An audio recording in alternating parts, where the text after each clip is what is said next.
Last night, just as I finished brushing my teeth, suddenly an ant appeared on the edge of my sink. Without paying much attention, I picked it up and threw it down into the water. I was reaching for the plug to let the water drain from the sink, but then my hand stopped when I glanced at the ant struggling in that foamy water. For a while I watched the tiny creature fighting for its life, and then I grabbed it gently with two of my fingers and threw it down beside the sink. What followed was very interesting to watch.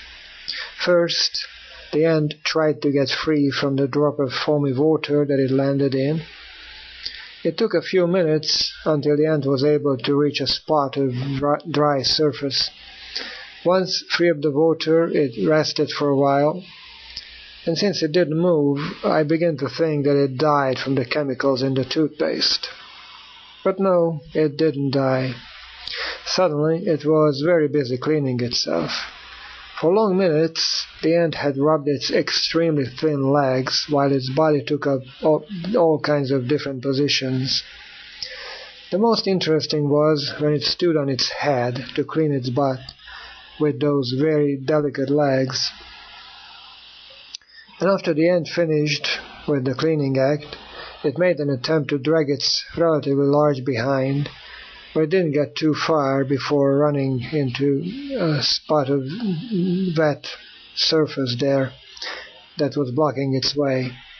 Hesitantly, it tried newer and newer directions, but always turned back after advancing only an inch or so.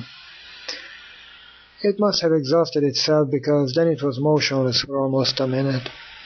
Perhaps it's dying, I thought, but then, very determined, it began to run towards the mirror on the wall. It cleverly avoided every wet spot, and when it arrived at the mirror, it immediately tried to climb up on that slippery surface. At first, its legs wouldn't be able to hold on to the glass, but it wouldn't give up. It just kept trying, and finally it was able to stick to the mirror and advanced very slowly straight up towards the ceiling. I couldn't understand how those tiny legs were able to pull that fairly large body higher and higher.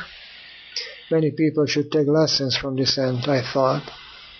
I was so amazed I just couldn't leave, although I had already been watching the little insect for at least a half an hour. It managed to climb as high as about half a meter before it stopped.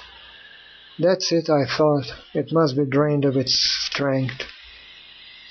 Indeed, after resting for a couple of minutes, it let go of the surface and then dropped down. It landed on a dry portion of the edge of the sink. I waited for minutes, but it didn't move anymore. I thought I would wash the dishes in the kitchen and then check on the ant later. When I finished washing the dishes, I went back to the bathroom, but the ant was no longer there. Where did it go, I was wondering. But first, where did it come from? And then where did it go? How come it fought so fiercely for its tiny life? What's driving an ant? Is it programmed?